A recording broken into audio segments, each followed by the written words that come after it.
So there's a movie that I thought would be on the list, and it's not. And I'm not going to tell you what it is. Wow. I know. He just shoots a nun. You know, not like a mean nun. And for those of us who went to Catholic school, there's so many mean nuns that you might want to shoot. You know, this is his paradise. This is his ticket out. And again, the next thing you know, he has sex with Donald Pleasance. It doesn't go well for him. He's very wrong. A few things happened in between there. And welcome. This is Fright Club Live. We are back at Gateway Film Center in Columbus, Ohio. Welcome. Thank you, guys. Thank you. That is the sound of a crowd that has enjoyed a happy hour That's at the right. brand new Torpedo Room Speakeasy at the Gateway Film Center. That's right. Which is very cool. Very cool. You got to come check it out if you haven't already. She is Hope Madden. He's George Wolf. And we are from madwolf.com, embarking now on our 11th year of Fright Club Live. So thank you for that. And actually, since we're talking about that, we had a great time last month celebrating our 10th year. We absolutely did. We had the loveliest time, and we want to thank everybody who came out. We want to thank Peter Tonguette for coming out and covering it. And For the Columbus Dispatch. For the Columbus Dispatch, yeah. It was super fun. It was great. I can't believe that we have been doing this for 10 years. I That's know. sort of insane. But it's fun. And then the last one that we did in the studio, Evening Dresses, with Melissa Lamartino, who is also Aurora Borealis. Some of you maybe remember Aurora Borealis from last year's Nightmares Film Festival. She came. She does this amazing, super fun, like... Shocktail Hour. Yeah, Shocktail Hour it's called. And we don't just love it because we won. We won some prizes. We did. But it's really fun, and she hopefully is going to be back for Nightmares again this year. Yeah, I hope so. And she brought some intel because fashion is not really either one of our strong suits. Come on. But it was fun. It was her topic. She came up with a topic to really evening gowns and horror movies. And I remember the first thing I thought, it was I'm just gonna skim through a bunch of Hammer. And the truth is, nightgowns. That's what Hammer does well. Nightgowns. I was out. It was really, Once we start differentsuit between what makes a different kind of gown, he I'm would out. say something. I'm I'm like, out. that's not a gown. What are you talking about? But it was fun. It's a pantsuit, George. Anyway. It was fun because that is a topic that we would probably not have gravitated toward. No. But she did. She picked did. it, and it was great. And we all just got to gush about Daughters of Darkness, which we love to do. Yeah, that is true. So that was a good one. That was our last studio Fright Club. So now we're back doing it live. Oh, did we have any umbrage at things that we left out? Yes, Dustin, our beloved Dustin, posted a photo of the gremlin in the lipstick and gown, and he was really upset that we hadn't mentioned her. And then also our friend Silas, who we haven't heard from a little while, just admitted that he has just an all-consuming crush on Delphin Seyrig from Daughters of Darkness. And I think the overwhelming response was, who doesn't? Yeah. But no one brought up Leprechaun? No one did. Jerry, is there any... Are there evening gowns in any of the Leprechaun franchise? I know you're the one to ask. Part 2. There you See go. what we did? There you go. We left it out. I knew you'd know. We did. We left it out.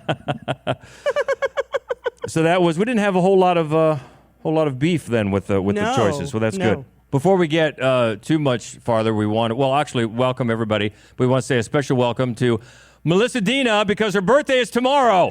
Happy birthday! We've missed you.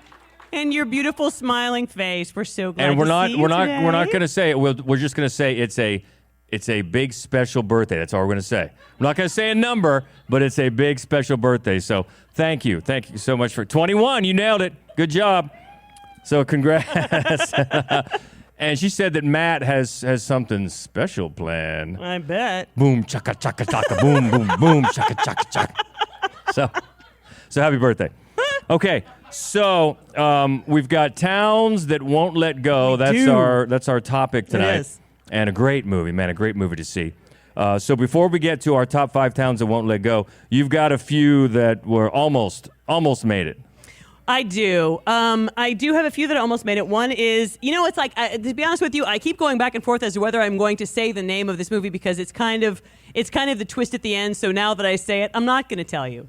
So there's a movie that I thought would be on the list, and it's not, and I'm not going to tell you what it is. Wow. I know. But others, all right. Yeah. I can do that too. I can just, there's this great movie I'm thinking of, and I'm not going to tell you, but it's I'm going to great. keep it to myself because you might not have seen it, and it's the twist at the end. And so I'm not going to because I don't know if you heard the last episode, but George shamed me a number of times because I gave away the end of Crimson Peak at a Fright Club. Was anyone here when she did that? Before it opened, because I'd seen it. We're film critics, and I got to see it, and I said something. I compared it to another Guillermo del Toro movie in a way that absolutely gave away the ending of the movie. Because I'm a dumbass. So I'm not going to do that today with this other movie that you should see, but you don't know what it is that you should see. It shall remain nameless. That's right. But others that... Southbound, which is a great collection of shorts. If you haven't seen it, and it's super fun in the way that it keeps revisiting this town that won't let go. Dark City, right? You can't leave Dark City.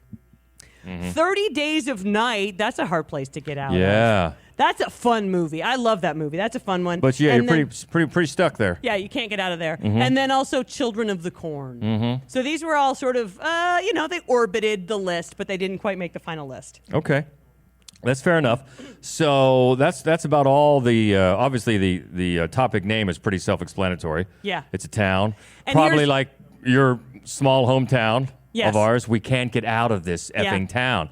And we've talked about this a number of times on the podcast. It is a recurring nightmare that I have, that I've had since I was a little kid, is that I'm trying to leave Tiffin, Ohio, and it's just not possible. I'm always at a wrong turn, and I'm back at like Hedges Boyer Park, and I can't get out of Tiffin, Ohio. It is a nightmare that I continue to have to this day. So this theme always was very like picking a scab for me watching these movies. Well, it's a good one, and it's a good reason to show the movie that we got tonight, which is a movie that we've talked about several times with other categories. Yes, but we have. never shown. No. So this is going to be cool. All right, so let's get with number 5 on our list. And this is from 1971 also. Yeah. The same year of the movie we're going to show. This is a family trapped in a desert town by a cult of senior citizens who recruit the town's children to worship Satan. It's the Brotherhood of Satan. Witches, black artisans, celebrants of the Black Mass. Each missing child was in a specific age group from 6 to 9. Come in, children.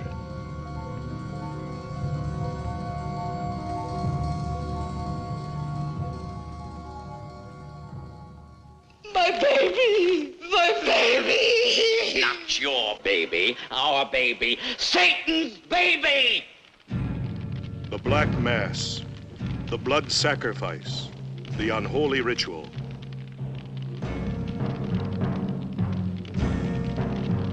It's all here, as a coven of witches holds California town in the grip of terror. Satan, help us!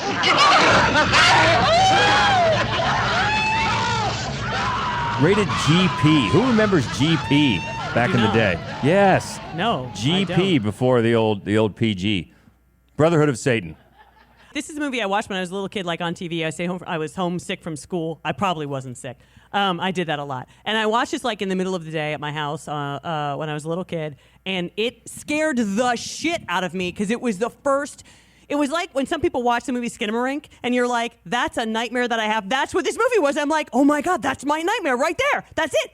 And then, and it's fun in that bad 1971 horror way. Like it's super campy and fun and dumb and awesome. It's awesome. I love this movie.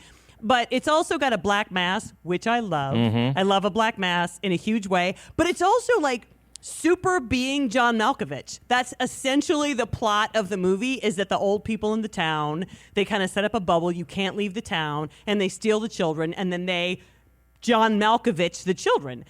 So all the children in the town are also evil. There are like all kinds of layers of campy, crazy, super fun horror. And it also, the whole time, it feels like you're watching like a bad 1970s TV show like BJ and the Bear, you know, or something. I can't recommend Brotherhood of Satan enough. And BJ and the Bear, Brotherhood of Satan. One and the same. Stars of this movie, number 1, Strother Martin, longtime actor. But the other star of this movie, a young L.Q. Jones. Right. Another, man, he was in the business forever. But here's something I didn't know until I was researching for this movie. L.Q. Jones's real name, and honest to God, his real name is Justice McQueen. And he chose I L.Q. know. Jones? That is a kick-ass name. That is a kick-ass What's name. your name? Justice fucking McQueen is my Yeah. name. And you changed it. L.Q. Jones was his character's name in his very first movie, and he just kept it. That's dumb. Justice McQueen. That's awesome. Anyway, dumb. Brotherhood of Satan, 1971. They had a very interesting, another thing I found out about this movie, they had a very interesting sort of like a not viral, obviously in 71, but grassroots marketing. When it was released, each theater goer got a packet of, quote, Satan's soul seeds when they purchased their tickets. And it was a paper envelope I want them. that had 2 seeds, which were, according to the instructions, supposed to provide protection from the black magic of the Brotherhood of Satan. Somebody put some thought into that. That's true. 1971. Nice. That's number 5 on our list of towns that won't let go. All right, let's get a lot more recent. We've talked about this next one at number 4 a few times. As kids, they escaped a UFO death cult. Now, 2 adult brothers seek answers after an old videotape surfaces, brings them back to where they began. Benson and Moorhead, The Endless. I want to go back. That place is not what you think it is. She lied to you. We couldn't be happier. I saw some things last night. There's something out here, isn't there? Happier. Yeah, there is. Happier. Happier. Happier. Happier. Happier. Who's next? This movie does so many things, really well. Benson and Moorhead, the writer, director, they are also the stars. And it's in its way, it's a sequel to their film Resolution, which also is utterly amazing. And it's more like a single place that won't let go. But the thing about this one, so Benson and Moorhead, they have a very small part in that film. The first one, and then it comes back, they're the main characters of this film. And it's fascinating the way they connect the 2 films together. It's also a time loop horror, which is always fucks with my head. But one of the things that I love about it is that the 2 actors, who are also, of course, the writers and directors, they play brothers in this, and they have such a believable lived-in fraternity. Yep. You know, it's like they're bitter, but they're not going to live without each other, but they really don't want to live with each other. And each one of them has a different feeling about maybe one just let's hang around a little longer, and the other one seems to know, no, dude, we got to get the fuck out of Camp Arcadia.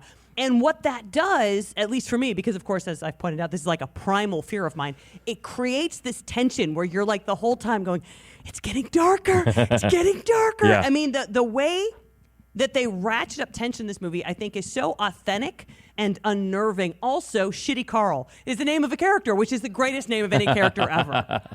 Well, it's got that underlying humor that I think the best of their films do. And you're right about they don't come off as, classically trained actors, but you're right. Their relationship is so believable that it makes the film go. And you mentioned its connection to their other movies, but it also works as a standalone film. Oh, it absolutely which does. It does both. And then when it takes that turn and you realize what they're doing, man, it's so satisfying. Yeah. And it doesn't have, a huge special effects budget or anything, but what it does manage to do is effective. Yeah. It really is. And they've become filmmakers now that I'm always interested in whatever they're doing. Well, they've made 4 features. Yeah. We've shown 2 of them. So we showed Resolution and we showed Spring. Yeah. I love their work. Yeah, and this was from, like I said, 2017. At the time, it was the first genre film to play in U.S. competition at the Tribeca Film Festival since Let the Right One In 2008. Oh, that's good company. That is rare air. So that is The Endless, 2017. Number 4 of our list of towns that won't let go. So for number 3, let's go to the 90s, 1994. An insurance investigator begins discovering that the impact horror writers' books have on his fans is more than inspirational. In the Mouth of Madness. I need to know if he's alive or dead, and I need that book. It's a setup. I just have to work out how it's set up. Kane's writing has been known to have an effect on his readers. See this? It's a map. This whole thing has been staged. You just get out. This is not reality. It's all happening for real, Trent.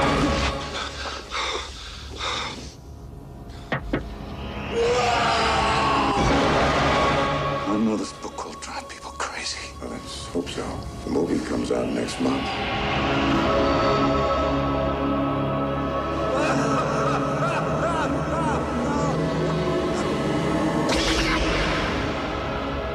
Yes, John Carpenter, and of course, longtime Carpenter fans know this is the third in his Apocalypse trilogy after The Thing and Prince of Darkness.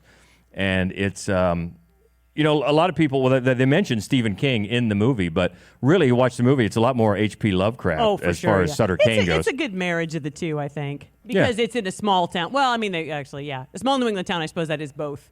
But yeah, it's Bangor, Maine. Yeah, it's very Lovecrafty. Very much. And I think the first time that you really get the sense that it's a town you can't leave is when you see the bicyclists, which I don't know if you've seen this movie called Obstacle Corps, but we stole that, by the way.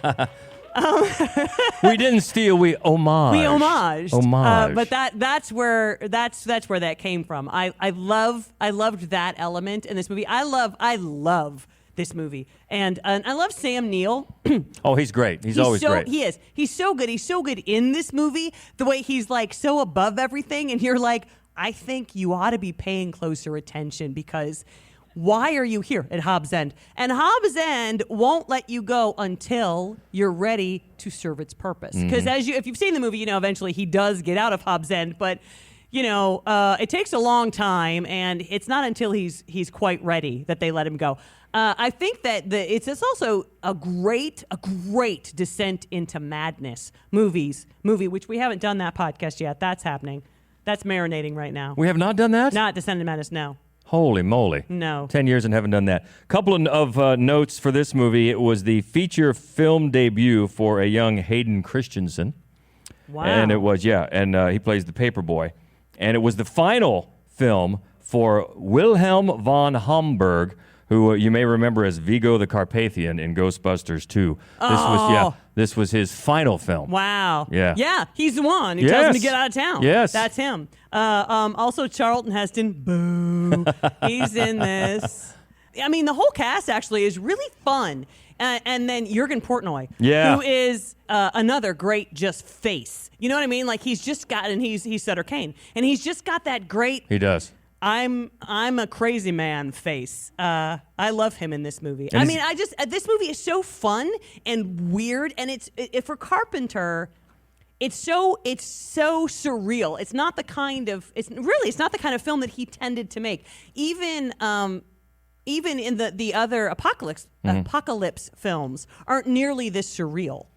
Oh, no, it's definitely different. I think it stands out for the other two, The Thing and Prince of Darkness. But the very enjoyable that's number 3. It is on our list of towns that won't let go. In the Mouth of Madness. All right, we got to get moving, don't we? Because we got a movie to see. All right, let's move it up to number 2. This is from 1994. A cemetery man must kill the dead a second time when they become zombies. It's Cemetery Man. You claim they come to life within 7 days of burial. Nagi! They came back sooner than we thought!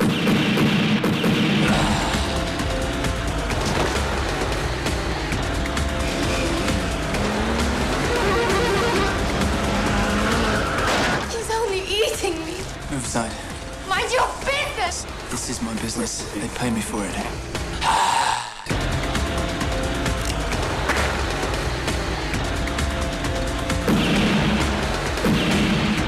Get down or I'll shoot. You can't! I'm the mayor! X. Cemetery Man, a film about life's grave issues. I'd give my life to be dead. I was just telling George today, as we were driving here, that Buffalora, the name of the town, was just been as he says it, has just been in my head for days and days. I just keep wanting to go Buffalora, and I don't know why. I think that this is a super fun movie. This is my favorite Michelle Seovi movie. And one of the things I love about it is you don't know that it's a town that won't let go, that Buffalora is a town that won't let go until the very, very end. And it's just such a fun reveal.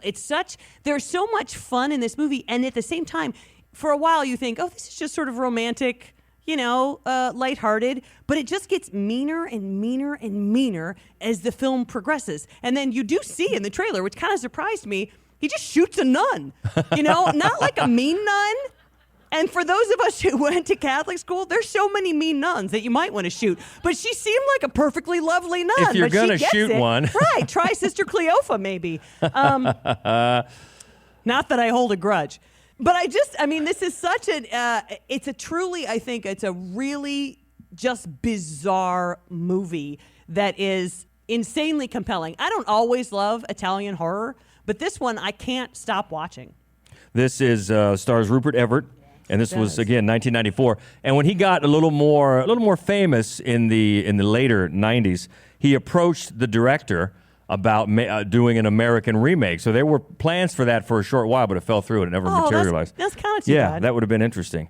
Yeah, an American remake of that. Oh, of course. I mean, I don't know how this was in English language. I don't know what the point would have been to make another one. That's why never got made. Maybe. And also when it was released in Spain, its Spanish title was "My Fiancé is a Zombie." Not a lot of gray area there. You know what? I'll be honest. This is one we had not talked about. This is the first time we've ever talked about this. That's crazy. I was not aware of this movie. I don't think. That's crazy. Yeah, I don't think we ever have. From '94, Cemetery Man. I kept. It's hard to find. Not that we necessarily. It's hard to find a trailer without boobs in it. To be honest with you. And well, then why try? I know, but the thing is, because when I would put it in the blog, it would say it wouldn't show the trailer. It'd be like, you have to be 18 to watch this trailer. I'm like, that's a big giant pain in the ass. I'm not going to have that. So I picked the only one I could find that didn't have boobs in it. But not that I'm opposed to that. But anyway, FYI, in case not you're that there's curious, anything wrong with that. In case you're curious, because George calls into a radio show every Friday morning and he does movie reviews, and they ask every time, are there boobs in it? So anyway, they would like this movie. Okay. There's a lot. File that away. Mm-hmm. Yeah. FYI. Number 2 on our list, Cemetery Man from '94. Okay, that takes us up to number 1. What could it be? It's the one we're going to show tonight. We won't talk about it much, but we will say that after a bad gambling bet, a school teacher is marooned in a town full of crazy, drunk, violent men who threaten to make him just as crazy, drunk, and violent. Wake in fright. New to the Yabba? New to the Yabba. Like the old place? No, I think it's bloody awful. You don't like the Yabba? No.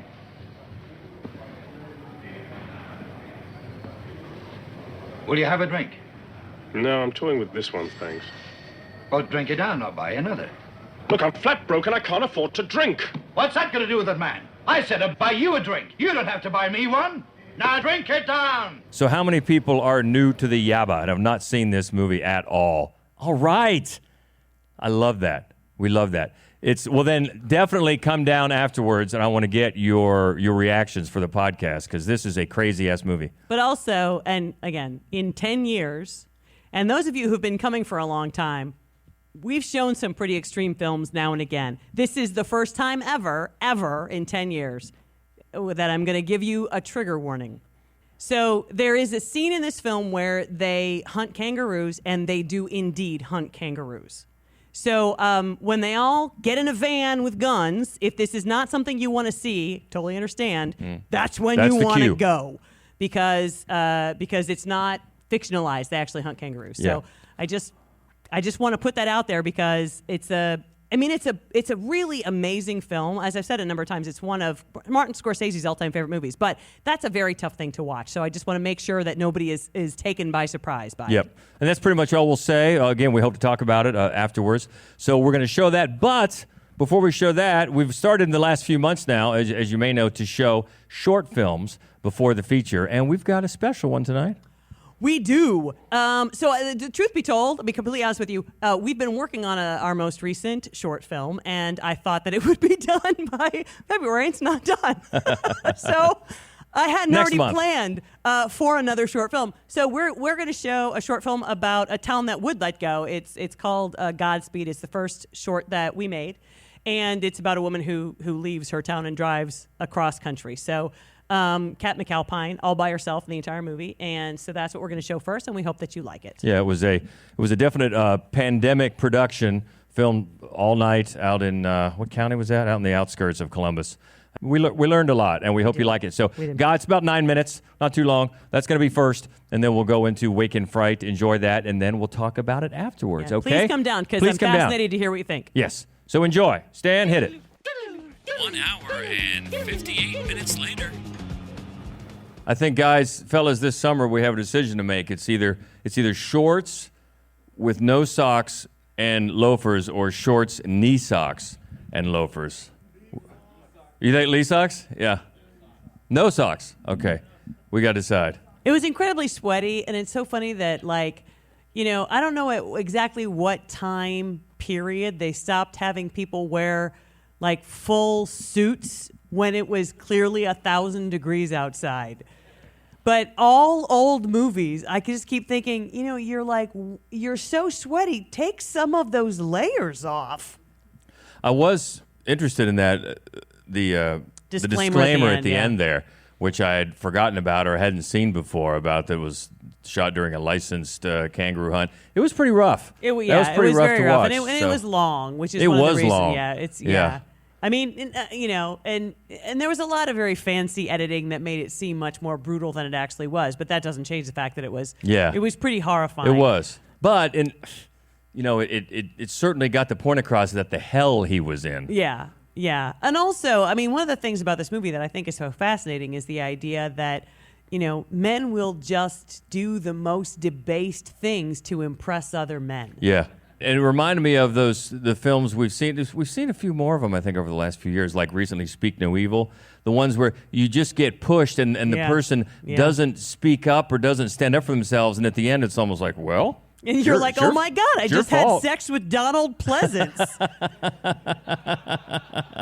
I do want to say, though, you know, I love Donald Pleasance, and I've seen him in like 300,000 movies. This is my favorite action. I think this is his best performance.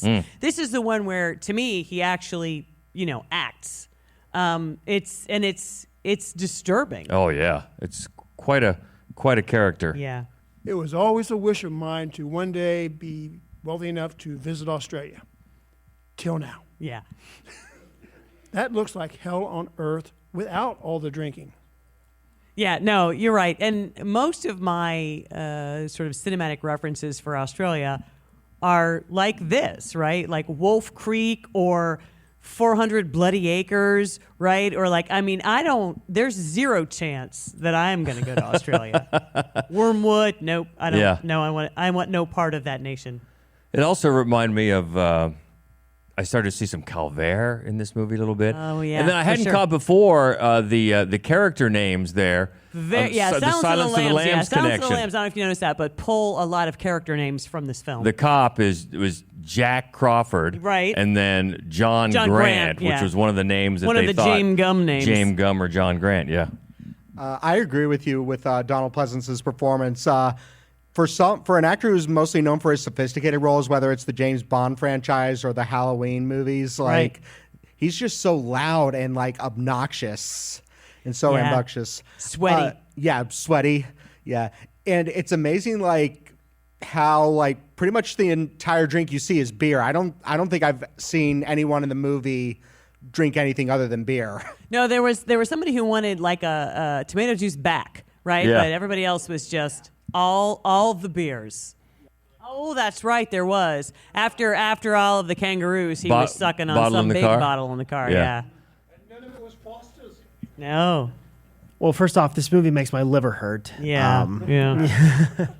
I mean, I was drinking during this, but like I felt like I was drinking even more while watching this movie. But I felt the interesting thing for me watching this the entire time was watching John come from this guy who, you know, seemingly, you know, felt contempt for the people around him. Like he was better than all of this. Like he needed to get to Sydney, and even Sydney wasn't good enough. He needed to get to England, and then how slowly and like, well, really, actually, how quickly he just sort of like fell in with everyone around him, and just like the drinking, the hunting, and the violence all around him, and just, you know, sort of like, okay, well, this is happening, so I'm just going to fall right in with all of it.